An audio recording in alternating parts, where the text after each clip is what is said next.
Hey y'all, welcome back to A Dinosaur in the Library. I'm Dawn, and I'm late again this week, so I apologize for that. I did not get my video up on Sunday, and that's my own fault because just didn't do it. Don't know what happened. But tonight I'm going to be doing a library haul. We both know I have a ton of unread books on my shelf. We both know that I have zero time on my hands. So my leisure reading has to be jammed in bits and pieces. So what am I doing getting all these library books? I don't know. So I had to go to the public library to pick up a couple of holds, which I actually have already returned because they had holds on them as soon as I got done with them. And that was books 5 and 6 in the Amulet graphic novel series. It's a middle grade fantasy series from Scholastic. If you haven't read it, I would suggest it. It's actually pretty good. I had to read some other graphic novels for committee and pick those up, and they're really good. So I did get those two, and I do not have those two in this stack because I had to return those today. But I do have several others, and I'm going to start with the one that's not actually mine. This was my wife's. And the whole reason I ended up with all of these books is my wife's like, oh, I'll come in, I'll get some books. So we ended up upstairs, and I wandered into the new nonfiction shelf. Yeah, that's... Anyway, so she got Ghost Hunters, William James and the Search for Scientific Proof of Life After Death by Deborah Bloom. I don't know a whole lot about this other than the title, but we're both interested in paranormal stuff. This is specifically about looking for life after death, and it sounds kind of cool. So if I have time, I'm probably going to read this before we turn it back in. She also has one other book, the title of which I cannot remember. It's in her purse, and she has gone to work, so I can't remember the name of it, and I don't have my little printout sheet to tell you what it is. But it's also a book about paranormal things. So the rest of these were things that I picked up. And yeah, so I'll just get started. The first one is The Feminist Utopia Project, 57 Visions of a Wildly Better Future, edited by Alexandra Brodsky and Rachel Calder-Nalebuff. I love the cover. I don't know why, I just do. Essentially, it's just 57 essays of women talking about what would kind of make a utopia, a feminist view of utopia.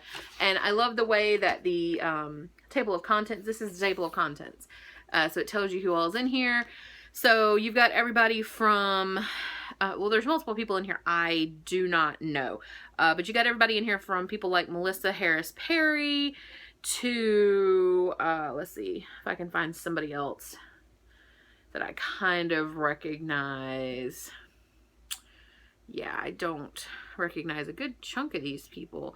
But you have different people, Daniel Jose Older, Charlotte Lieberman, Tessa Smith, you know, Justine Wu. So lots of different people spanning lots of different categories talking about a feminist utopia. And I think this sounds fabulous. I have seen this on a couple of people's channels, and I have had it on my TBR as soon as I heard about it. So I'm really glad my library had it because this looks awesome.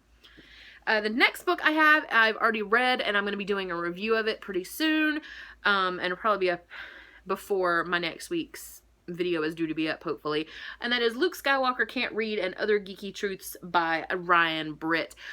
And I'm not going to go into, you know, whether I liked it or not at this point, but it's a nonfiction book that's just a collection of essays about geeky pursuits. So there's articles about, or essays about Star Wars, about Star Trek, about Doctor Who, Back to the Future. Was my favorite one, and just all kinds of things like that. I liked it. I'll just say that I liked it, and I'll talk more about it in my review, but yeah, this was pretty neat. The next book is fiction. That's The Gap of Time by Jeanette Winterson.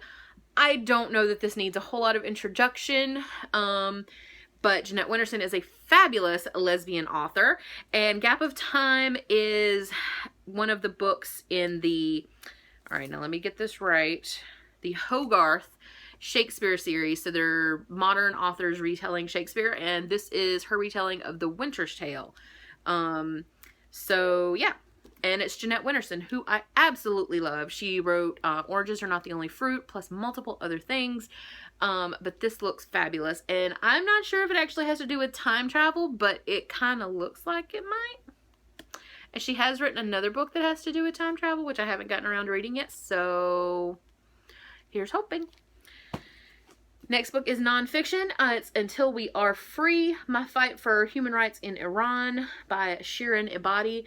I have read a few things by Shirin Ebadi before. I'm not sure I've read book-length things. I may have just read pieces of her work, but she is one of Iran's first female judges.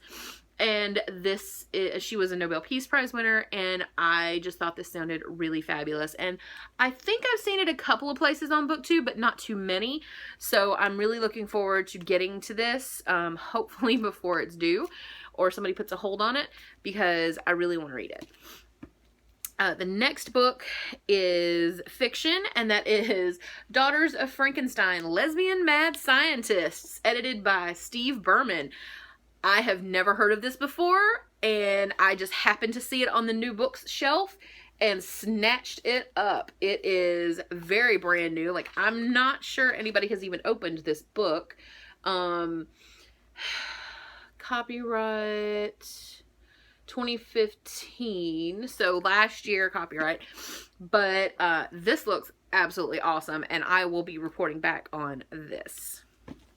And then the last book I have is You Could Look It Up, The Reference Shelf from Ancient Babylon to Wikipedia by Jack Lynch. Brand new, shiny book about reference service. I am a librarian. I do love libraries. So this was right up my alley. Had to pick this up. It called to me from the shelf, y'all. Could not turn it away. All of these are so shiny and so pretty, and they sound so good. And, you know, it's the library, so they were free. I didn't have to pay for them. All I had to do was hand them my library card. So that makes me happy. And it's just proof that I can't be trusted anywhere there are books, regardless of whether I have to pay for them or not. So I'm probably going to get in trouble this week because there's not just one. There are 2 separate library sales this week. One at my university and one at the public library. So you're probably going to see a haul pretty soon. Yeah. Shouldn't happen. And I'm going to go in trying to be good, but we both know what's going to happen. And they're cheap. They're super cheap. So I feel like, oh, they need homes. It's like puppies. Yeah, so that's all I had for you guys tonight. It was just my library haul. Have you read these books before? What did you think of them? Let me know below. And I'll be back soon with a review of Ryan Britt's book. Bye, guys.